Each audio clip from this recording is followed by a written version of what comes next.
അവിടെ എത്തിക്കുന്നു. അപ്പോഴാണ് ഭഗവാൻ കൃഷ്ണനും വാസുദേവ ദേവ അഭി അനന്തരം ആ വാസുദേവനാകുന്ന ദേവനും കൽപ്പുരത്തെ ആഗമിച്ചു. ഇങ്ങനെ രാജാക്കന്മാരെ ഭൂമണ്ഡലവർത്തികളായിട്ടുള്ള രാജാക്കന്മാരെ മുഴുവൻ പാഞ്ചാല രാജധാനിയിൽ എത്തി കഴിഞ്ഞപ്പോഴാണ് ഭഗവാൻ കൃഷ്ണനും ആ പാഞ്ചാല രാജധാനിയിൽ അവിടെ ഉണ്ടായിരുന്നത്.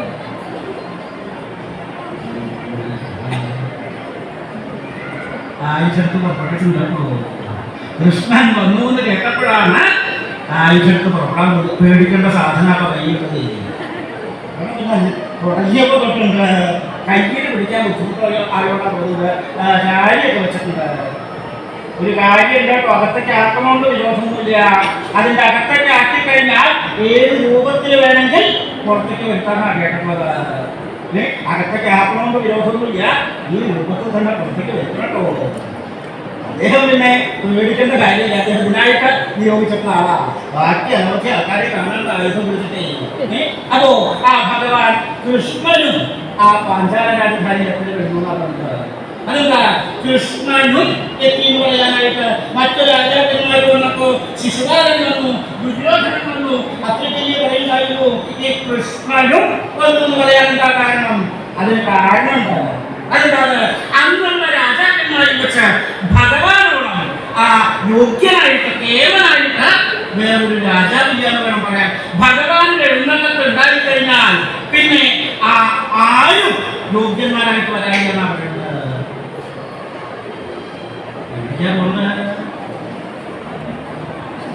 കൃഷ്ണൻ വന്നതിലേക്ക് മുഷിഞ്ഞു പോകുന്നു. അങ്ങനെയല്ല, സ്വീകരണത്തിൽ അങ്ങനെ വരണം. മോഹനായിട്ട് കാത്തിരിക്കുന്നു. അവിടെ നിന്ന് കണ്ട് പുറപ്പെട്ടിട്ടുണ്ടാവും. സന്തോഷമായിട്ടോ. ഒരാളെ എണീക്കാനായിട്ട് കാത്തു വിട്ടേക്കുന്നു.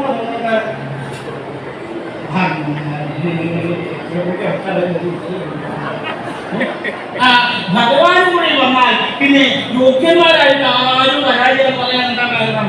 അന്നുള്ള രാജാക്കന്മാരിൽ വെച്ച് ഭഗവാനോളം യോഗ്യനായിട്ട് കേവലായിട്ട് വേറൊരു രാജാവില്ല. അതാ ഭഗവാൻ കൃഷ്ണനും ആ പാഞ്ചാല രാജധാനിയിൽ എത്തി എന്ന് പറയുന്നത്.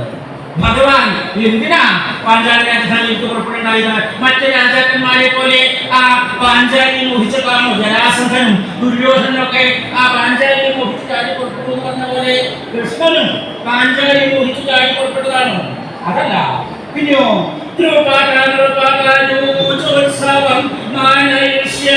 ദ്രുപദയുടെ ഉത്സവത്തെ മാനുഷ്യനായിക്കൊണ്ടാണ് ഭഗവാൻ പാഞ്ചാല രാജധാനിയിലേക്ക് പുറപ്പെടുണ്ടായത്.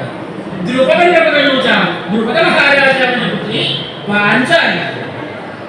പാഞ്ചാലിയുടെ ഉത്സവം എന്ന് പറഞ്ഞു കഴിഞ്ഞാൽ സ്വയംവര മഹോത്സവം. അതങ്ങനെയാണല്ലോ. സ്ത്രീകളുടെ ജീവിതത്തിന് ഇതിൽ പരം കേവലമായിട്ട് യോഗ്യമായിട്ട് വേറൊരു ദിവസം ഇല്ലാന്ന് വേണം പറയാൻ. അവരുടെ ജീവിതത്തില് ഏത് ദിവസം മറന്നാലും സ്വയംവര ദിനം സ്ത്രീകൾ നടക്കില്ല എന്നാണ് പറയാ.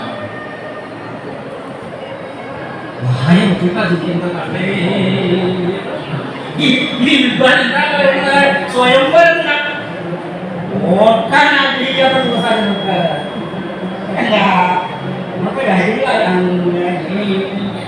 സ്വയംവരത്തിന് ആ സഖിമാര് ആഭരണങ്ങൾ അണിയിച്ചത് അല്ലെങ്കിൽ ആ പുറപ്പെടുവിച്ചത് അതൊക്കെ ആലോചിക്കുന്ന അവസാനം ആ മണ്ഡപത്തിൽ ചെന്ന് വരനെ കാണുന്ന സമയമുണ്ടല്ലോ. സാധാരണ അങ്ങനെയാണ് വിവാഹത്തിന് വധൂവരന്മാര് വിവാഹത്തിന്റെ അന്ന് തന്നെ കാണല് പതിവില്ല. പണ്ടത്തെ ചിട്ടനുസരിച്ചിട്ടാണെങ്കിൽ വിവാഹത്തിന്റെ അന്നൊന്നും കാണല് പതിവില്ല. ഇപ്പൊ അങ്ങനെയല്ല കേട്ടോ. വിവാഹത്തിന് മുമ്പ് തന്നെ കാണലും കഴിഞ്ഞിട്ടുണ്ടാവും. ബാക്കി എന്തൊക്കെ കഴിഞ്ഞിട്ടുണ്ടാവും വേണം പറയാൻ. അതാണ് ആ വിവാഹത്തിൽ അന്ന് ആ വരനെ കാണുന്നത്.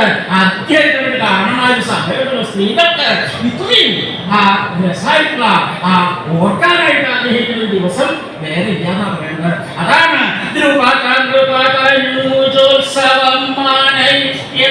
ദ്രുപദയുടെ പത്താഞ്ചയുടെ ഉത്സവത്തെ മാനിക്കാനായിട്ട് പാഞ്ചാലിയുടെ സ്വയംവര മഹോത്സവത്തിനെ മാനിക്കണം. തന്റെ സാന്നിധ്യം കൊണ്ട് ആ പാഞ്ചാലി സ്വയംവരത്തിനെ മാനിക്കണം എന്ന് തിരിച്ചിട്ടാണ് ഭഗവാൻ പുറപ്പെട്ടിട്ടുള്ളത്. മാത്രമല്ല ലക്ഷ്മി പാർത്ഥന്മാരുടെ കീർത്തിലക്ഷ്മിയെ നൃപസവിധത്തിങ്കൽ ഏകനിഷ്യനായിക്കൊണ്ട് പാർത്ഥന്മാര് പാണ്ഡവന്മാരുടെ യശസ് വർദ്ധിപ്പിക്കണം ഭഗവാൻ ഉദ്ദേശിച്ചതായിരുന്നു. അതെങ്ങനെയാ പാണ്ഡവന്മാരുടെ യശസ് വർദ്ധിപ്പിക്കുക? ആ രാജസദസ്സിൽ ചെന്ന് പാണ്ഡവന്മാരെ കുറിച്ച് പ്രവർത്തിക്കുക.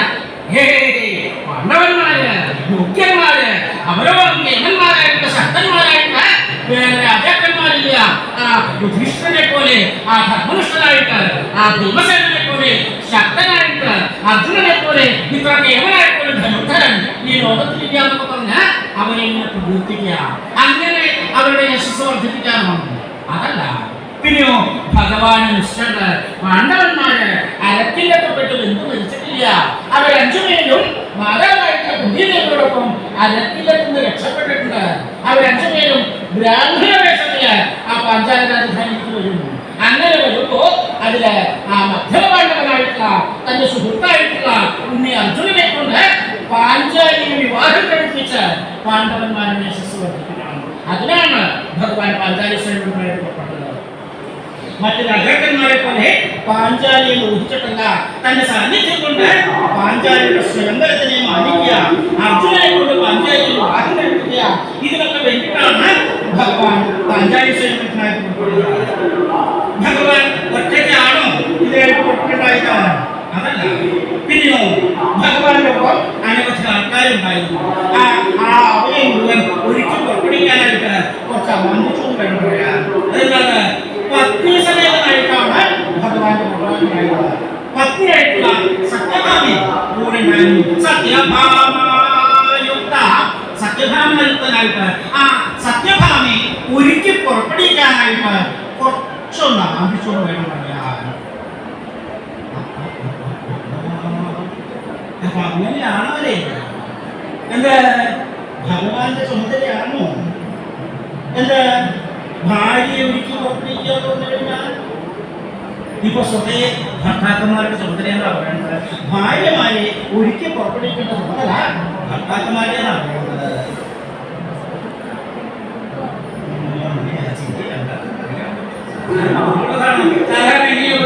എവിടെയെങ്കിലും പുറപ്പെട്ടു കഴിഞ്ഞാൽ ഭർത്താവ് ആദ്യം വേഷമൊക്കെ മാറി പുറത്തേക്ക് കിടക്കുന്നു. പിന്നെ കാത്തി നിൽക്കുകയാണ്. എന്തിനാണ്? അകത്തുനിന്ന് ഭാര്യ കൂടി വന്നിട്ട് വേണം പോകാനായിട്ട്. കുറച്ച് നേരത്തെ അവിടെ അങ്ങനെ കാത്തുക്കും. കുറച്ച് കഴിഞ്ഞാൽ വിളിച്ചു നോക്കി എങ്ങനെയാ പുറപ്പെടുകയൊക്കെ കഴിഞ്ഞില്ലേ? നേരെ അത് കഴിഞ്ഞിട്ടോ ഇനി അമാനിച്ചു കഴിഞ്ഞാൽ അവിടെ എത്താനായിട്ട് വൈകും. പുറപ്പെടുകയൊക്കെ കഴിഞ്ഞില്ലേ? പുറപ്പെടാനൊക്കെ കഴിഞ്ഞിട്ട് ചോദിച്ചു കഴിഞ്ഞാൽ അവിടെ ബാക്കിയുള്ളവർക്ക് എന്തൊക്കെ കഴിഞ്ഞിട്ട് വേണമെങ്കിൽ ഒന്ന് പുറത്തേക്ക് ഇറങ്ങണമെന്നുണ്ടെങ്കിൽ ഒരു കാര്യമുണ്ട്. ഞാൻ ഒപ്പം വരണമെന്നുണ്ടെങ്കിൽ കുറച്ചു നേരം കാത്തു വേണ്ടി വരും. കാത്തു നിൽക്കണം എന്ന് പറഞ്ഞാൽ കാത്തു വെക്കുക, അതന്നെ നോക്കിയുള്ളൂ. കുറച്ച് കഴിഞ്ഞാൽ ആദ്യം വിളിച്ചു വെച്ച് എങ്ങനെയാ പുറപ്പെടൽ കഴിഞ്ഞു എന്നുണ്ടെങ്കിൽ ഒന്ന് പുറത്തൊക്കെ എഴുന്നള്ളായിരുന്നു. ഒരു കാര്യമുണ്ട്. ഞാൻ പുറത്തൊക്കെ എഴുന്നള്ളണമെന്നുണ്ടെങ്കിൽ ഒന്ന് അകത്തൊക്കെ എഴുന്നള്ളേണ്ടി വരും. അകത്തുമ്പോ കൽപ്പന കിട്ടുക അനുസരിച്ച് അതിന് നോക്കിട്ടോ. സാധാരണ അങ്ങനെയല്ലേ നോക്കുന്നത്. അകത്തൊക്കെ എഴുന്നള്ളെന്ന് പറഞ്ഞാൽ നേരെ അകത്തേക്ക് ചെല്ലും. എങ്ങനെയാ പുറപ്പെടുകയൊക്കെ കഴിഞ്ഞില്ലേ? നേരെ വൈകി കഴിഞ്ഞിട്ടുണ്ട്. ഒരു കാര്യമുണ്ട്. ഞാൻ ഒപ്പം വരണമെന്നുണ്ടെങ്കിൽ പത്തിയുടെ കാര്യം പിടിക്കണം.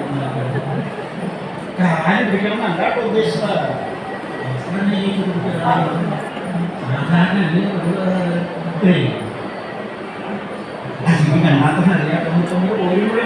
അത് സാധിച്ചേക്കാ ഭർത്താവിനെ കൊണ്ട് കാര്യം പൊട്ടിക്കാതെ പുറത്തേക്ക് അതിന് വരില്ല. ഭഗവാന്റെ അവസ്ഥ പിന്നെയോ ഭഗവാൻ പാഞ്ചാലി ക്ഷേത്രത്തിൽ പുറപ്പെട്ടതിന് ശേഷം നേരെ സത്യഭാമയുടെ അന്ധപുരത്തിലേക്ക് ചെല്ലുണ്ടായത്. നേരെ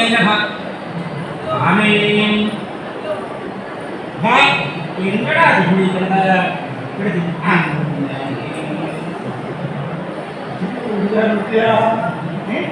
മുഖത്തേക്ക് എന്തെങ്കിലും തൂങ്ങി കിടക്കുന്നോ? അങ്ങനെ ഭാമേ പുറപ്പെട്ടോന്ന് കേട്ടപ്പോഴാ സത്യഭാമ നോക്കുന്നുണ്ടായിരുന്നു. ഇപ്പോഴത്തെ അവസ്ഥ എന്താ? ഭഗവാൻ സർവാഭരണ വിഭൂഷിതനായിട്ട് കേമായിട്ട് യാത്ര കേമായിട്ട് യാത്രയ്ക്ക് പുറപ്പെട്ടില്ല പോകുന്നു.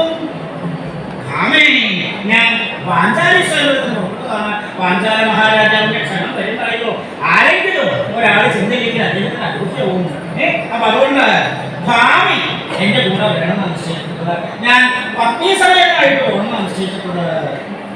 അങ്ങോട്ട് കേട്ടുള്ളൂ സത്യഭാമാണോ? പാഞ്ചാലീശ്വരം എടുത്ത് പുറപ്പെട്ടപ്പോ ഞാനും കൂടെ ചെല്ലണമെന്നല്ലേ വഴിയാക്കി തരാം. ഒരു കാര്യം ചെയ്യൂ, അങ്ങ് പോയിട്ട് വരൂ. അങ്ങ് പോയിട്ട് വരുമ്പോഴേക്കും ഞാനിവിടെ സ്വീകരണത്തിൽ വരൂ. ഭാമയെ ഞാൻ ഇവിടുന്ന് പൂവലും ബന്ധമൊക്കെ സാധാരണ പതിവുള്ളതല്ലേ? അങ്ങോട്ടും പതിവില്ലാത്തൊരു സ്വീകരണം ഇന്നൊക്കെ എന്താ പ്രത്യേകിച്ച്? അല്ല, സാധാരണ പോയിട്ട് വരണ പോലെയല്ലോ. എന്നാൽ പാഞ്ചാലീശ്വരത്തിനല്ലേ പോണത്? അതെ, പാഞ്ചാലി അതിസുന്ദരിയാണ് കേട്ടത്. പാഞ്ചാലിക്ക് സൗന്ദര്യം ഇവിടെ